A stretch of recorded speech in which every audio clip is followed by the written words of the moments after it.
సెట్‌లో అడివిశేష్ ఎప్పుడైనా డైరెక్టర్‌గా మారాడా? అంటే కథ అంటేనండి అయింది, స్క్రీన్ ప్లే వాళ్ళకి అయింది. తనకి రాసాడు కాబట్టి హ్మ్. కొన్నిసార్లు డైరెక్టరు తను కాన్స్టెంట్‌గా వాళ్ళు సింక్‌లో ఉండాలండి. హ్మ్. ఇద్దరు కలిసి రాసారు అవును. కాబట్టి. అవును. సో, అది డైరెక్టర్‌గా మారాడా అని అనను. హ్మ్. బట్ వాళ్ళు సింక్‌లో ఉండాలి. హ్మ్. కథ కలిసి రాసుకున్నారు కాబట్టి. టెక్నికల్‌గా ఈ సినిమా చాలా బావుంది. Thank you. అసల ఆ గ్రాండియర్‌గా అనిపించింది. నాకైతే 'ఆర్ఆర్' చాలా బా నచ్చింది. Thank you. ఎడిటింగ్ ప్యాటర్న్ కూడా చాలా బా నచ్చింది. మామూలు సీనే చాలా ఎడిటింగ్ ప్యాటర్న్‌లో చాలా కొత్తగా అనిపించింది. దానికి 'ఆర్ఆర్' చాలా హెల్ప్ అయింది. విజువల్‌గా చాలా గ్రాండియర్‌గా తీశారు సినిమాని.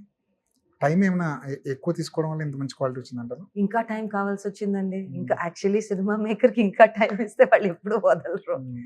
ఆహ్, లేదండి. ఇట్స్ చివర్లో జస్ట్ హర్రీ బరీ ఏమైనా అయిందండి? అయిందండి. ఓకే. హ్మ్. అది ఏ సినిమాకైనా ఉంటదండి. హ్మ్. వదలరండి వీళ్ళు. హ్మ్. దాన్ని ఇంకా ఎలా బెటర్ చేసుకుందాం, బెటర్ చేసుకుందాం అనేదే ఉంటది. హ్మ్. అంటే మీరు రిలీజ్ డేట్ ముందే అనౌన్స్ చేసుకున్నారు. అవును. బోలెడంత టైం ఉంది. అయినప్పటికీ చివరి నిమిషం హర్రీ బరీ అంటే ఏవండి బెటర్‌మెంట్‌కి ఇంకా నో ఎండ్ గదా! హ్మ్. చేసుకుందాం, చేసుకుందాం అనేనే ఉంటారు. హ్మ్. చేసుకుంటూనే ఉంటారు. అండ్ ఇప్పుడు 'శేష్' అంతేనేమోనండి. 'శేష్' దగ్గర లేదండి. టు బి వెరీ హానెస్ట్ హ్మ్.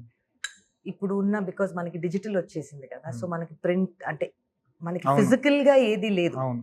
It just needs to get done. ఆ రెండరింగ్ టైమ్‌లు సో, లాస్ట్ వరకు గీక్కుంటూనే ఉంటారు. లాస్ట్ వరకు పాలిష్ చేసుకుంటానే ఉంటారు. హ్మ్. టైం ఎక్కువ దొరికినా ఇబ్బందే. టైం ఎక్కువ దొరికినా ఇబ్బందే, తక్కువ దొరికినా ఇబ్బందే. అసలు టైం అది లాస్ట్ ఎవరో ఆ సినిమా ఇంక తీసుకెళ్ళిపోవటమే. హ్మ్. నేనెళ్ళి ఇంక ఆపేసాను. హ్మ్. ఇంకొద్దు ఇంక నో చేయొద్దని. Stop, done, you are all done. Hmm. అప్పుడు వరకు ఇంకా వాళ్ళకి టైమ్ ఇస్తే ఇప్పుడు మళ్ళీ ఎళ్లి చేస్తారు. హ్మ్. వాళ్ళకేదైనా కనపడితే మళ్ళీ ఎళ్లి ఫిక్స్ చేసుకుంటారు. హ్మ్.